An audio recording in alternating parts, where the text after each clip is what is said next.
dignified transfer of remains that happened at Dover. And I was encouraged to see the president and the vice president there for that solemn event.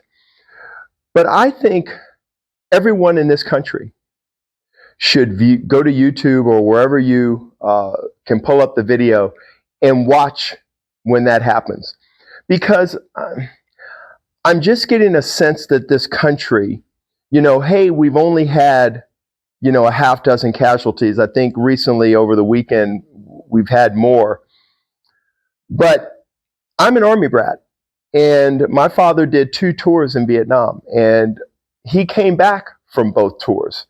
And although he was wounded during the second tour, he was wounded in a non-combat related accident.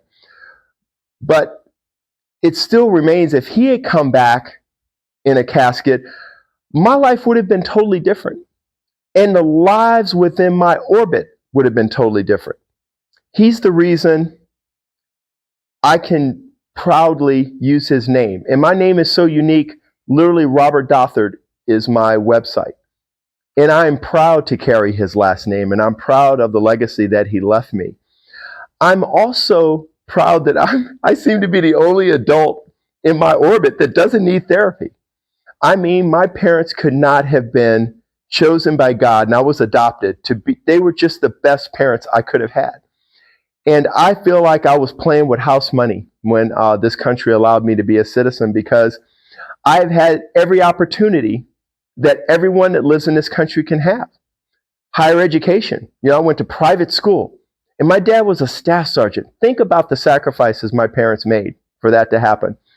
And although I was a scholarship athlete, there were a lot of other bills associated with college that they had to pay. But I always knew in their home, I had a sister named Andrea, and they always called their 2 guest rooms Andrea's room and Robert's room. In other words, I always had room to fail.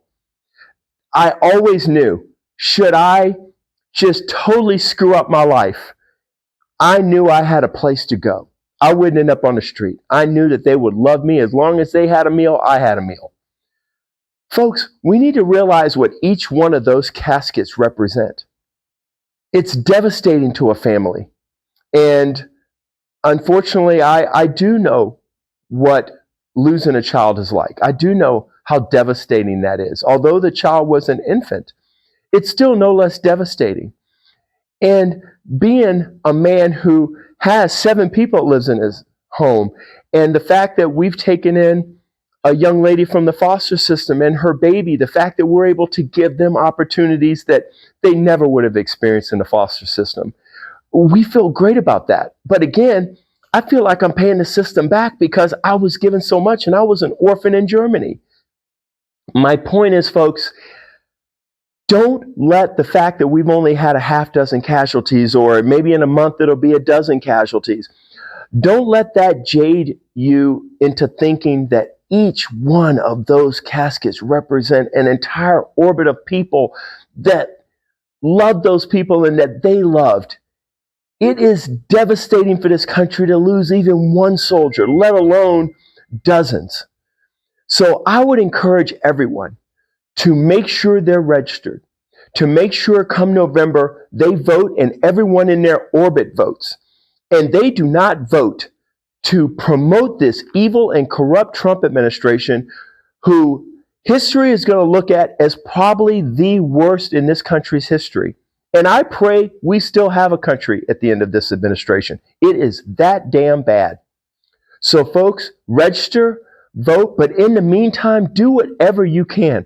Organize, get people to, if you want to be a part of Souls to the Polls, whatever it takes to help get past this evil and corrupt administration, whatever you can do. If it's a little social media rant, so be it.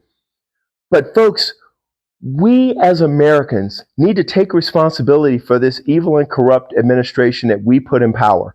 And we need to get past it and start fixing all the damn damage this